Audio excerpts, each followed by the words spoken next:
Teachers, student body, I hope you will give today's guest speakers your undivided attention. Their message can save your life, especially during the festive prom season. Mr. O'Connor?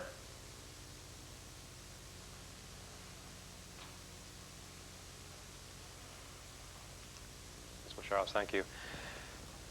Students, on June 17th, 1990, my daughter Lisa was killed in a drunken driving accident. She was jogging. No one wanted it to happen. Everyone wishes it didn't happen. It was totally preventable, and yet it did happen, and Lisa is dead. Her body was badly broken. I only hope none of you ever have to see what I saw, torn and twisted like a rag doll. It could happen to any one of us today when we leave this building. That's why I'm here, really. It has to stop. It's something that, if we can convince students that it's a stupid way to die, then perhaps within a generation it will come to an end. And I do think that stupid is the word to use. Drinking and driving has no value. It makes no sense, and I have no daughter. Often when I'm driving, I will hear a song on the radio that Lisa used to enjoy, and those are the times that I really want to lose my mind. I can't imagine any of you wanting to put your loved ones through that. Why would you? Why does it happen? I remember getting drunk with my buddies when I was your age and driving around banging into each other, and those dents could have just as easily been deaths. Why do we do it? There's enough death on the road because of speeding and bad driving. Adding alcohol to this equation is just fucking stupid. I'm sorry. You know, I can't tell what you think of me. I can't read your minds, but I do hope that you can tell that I'm okay. To be honest, I don't really care if you do drink or do drugs. Just don't drive a car at the same time. You know, I feel silly telling you this simple fact. I mean, when you're underwater, don't breathe deeply. That will kill you. Everyone seems to understand that one, you know. If you're on some artificial high, don't drive a car. Now, I consider myself an expert on this topic. I'm not the only expert. Alan? This is Alan Phaneuf. June 17th, 1990 made him an expert as well. He was driving the car that killed my daughter Lisa. Alan and I are different in many ways. However, we bring the same simple message: don't drink and drive. Alan? Thank you. You're not drunk now, are you? No, I'm not. But I still do drink a bit too much, probably to forget that night. These bandages represent my 7th skin graft, my little treat for driving drunk, a constant reminder of that night.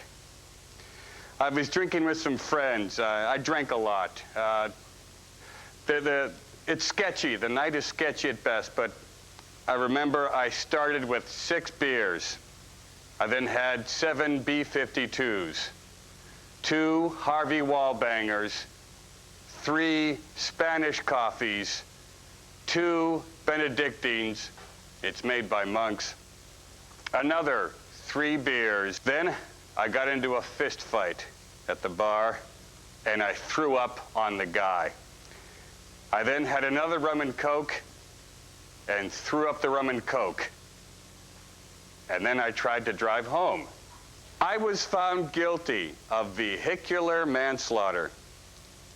The first day, I was punched and slapped for half an hour. They call it bitch slapping.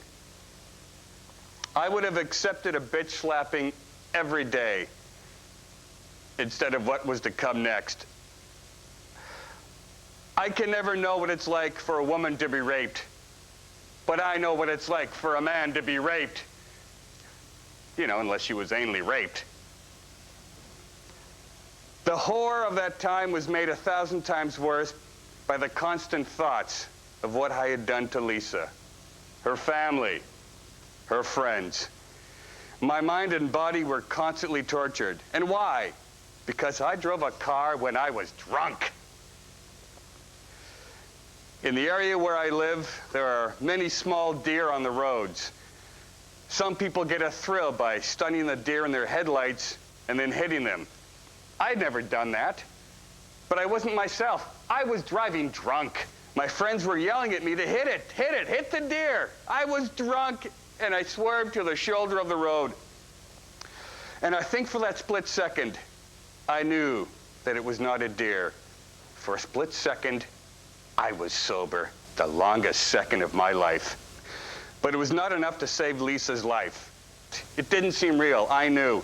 As my friends were high-fiving at each other, the car flipped a couple of times and exploded. I was the only one that got out on fire. I was on fire, running, screaming.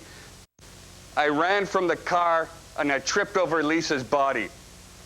It was still badly twisted.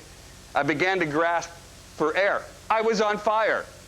I knew that I was responsible and on fire.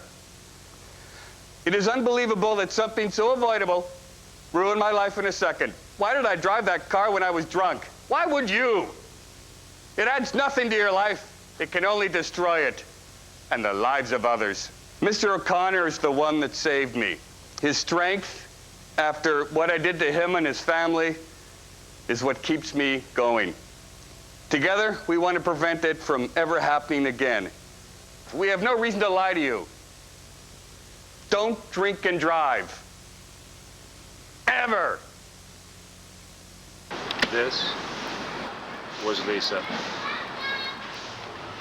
She swam, she modeled, and she cared about people.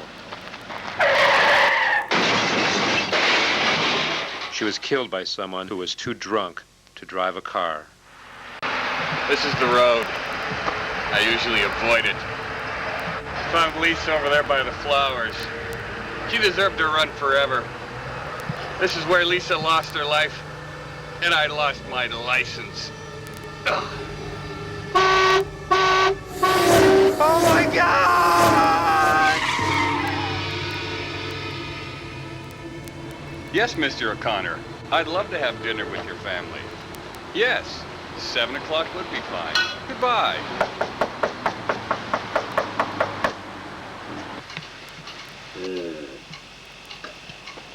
Oh, yeah. So what's for dinner?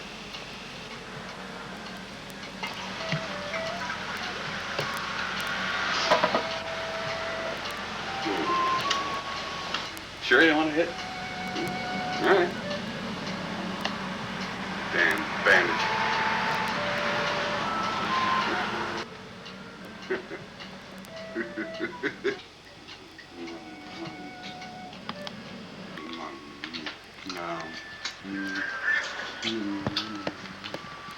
No.